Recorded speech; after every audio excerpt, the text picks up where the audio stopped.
la franchise, c'est une organisation.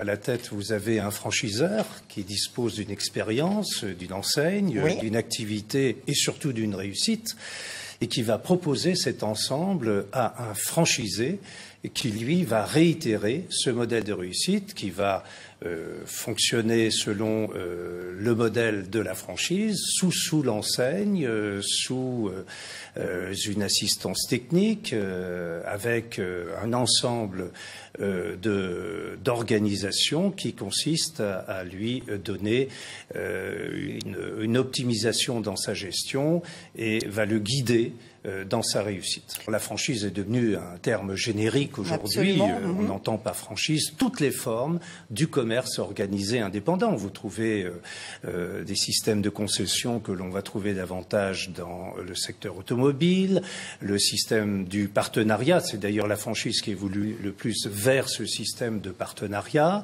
Vous avez le système coopératif que l'on trouve dans la grande distribution alimentaire. Oui. Vous avez des licences de marque, vous avez de la commission affiliée qu'on trouvera dans l'équipement de la personne. Donc vous voyez, vous avez une multitude de formes différentes, des formes juridiques, des formes économiques et des formes managériales qui sont propres à chacune de ces formes. Alors, vous avez été l'un des pionniers, le plus jeune franchisé de France. C'était, on va tout révéler, dans les années 70. Alors, expliquez-nous comment vous avez vu évoluer ce réseau et quel est son poids économique aujourd'hui, également bien sûr en termes d'emploi. Oui, alors c'est vrai, j'étais le plus jeune franchiseur de France, un réseau important, ce qui m'a permis de créer un cabinet par la suite. Et en 1970, nous avions à peu près 34 enseignes sur le territoire. Et cela a évolué. Aujourd'hui, nous en sommes à 1800 réseaux. Donc 1800 réseaux qui totalisent 117 000 entreprises affiliées. Et ces 117 000 entreprises affiliées représentent un poids de 1 million, pratiquement 1 300 000 emplois, et un poids économique de 184 milliards d'euros. Justement, comment vous orientez ces franchisés? Vous les orientez vers des secteurs particuliers? Il y a un aspect financier, expliquez-nous tout cela. Alors évidemment, quand ils sont en phase de recherche, tout d'abord, ils recherchent un secteur d'activité plutôt porteur. Oui. Et ça court pas les rues en ce moment, il faut le dire. Quel est le secteur le plus porteur, justement? En ce moment, on voit un peu plus les services aux entreprises, les services à la personne. Il y a la restauration rapide qui est toujours porteuse, mais à part cela, il y a... alors, cela ne veut pas dire que on peut trouver des concepts qui marchent très bien dans des secteurs qui ne sont pas forcément porteurs. C'est la magie de la franchise. D'accord. Et qui dit franchise dit, j'imagine, forcément formation pour le franchisé, non? Absolument. Alors, si vous voulez, un contrat de franchise, clairement, qu'est-ce que c'est? C'est 4 contrats. C'est un contrat de licence de marque. Vous avez le droit d'utiliser la marque d'autrui. C'est un contrat de communication de savoir-faire, de transfert d'expérience et de compétences. C'est un contrat d'assistance technique et c'est aussi un contrat de fourniture.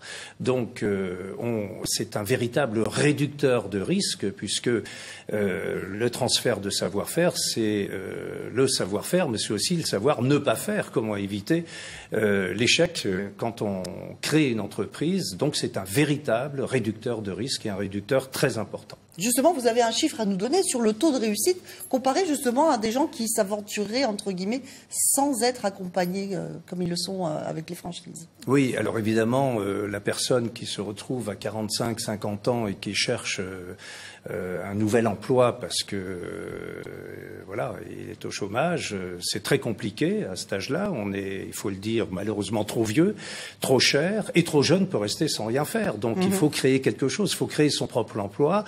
Et à partir de là, le réducteur de risque le plus important, ce sont les systèmes de franchise et de partenariat. Le créateur d'entreprise qui crée tout seul, les statistiques disent que sur 10 créateurs, 7,5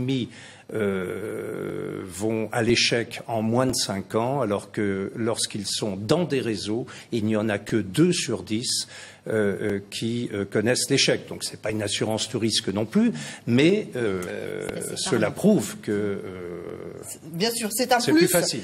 En quelques secondes, vous organisez un concours justement pour ceux qui seraient intéressés de se lancer dans cette belle aventure, accompagnée encore une fois, la 29e édition. On va montrer votre logo et on peut s'inscrire, le site va apparaître.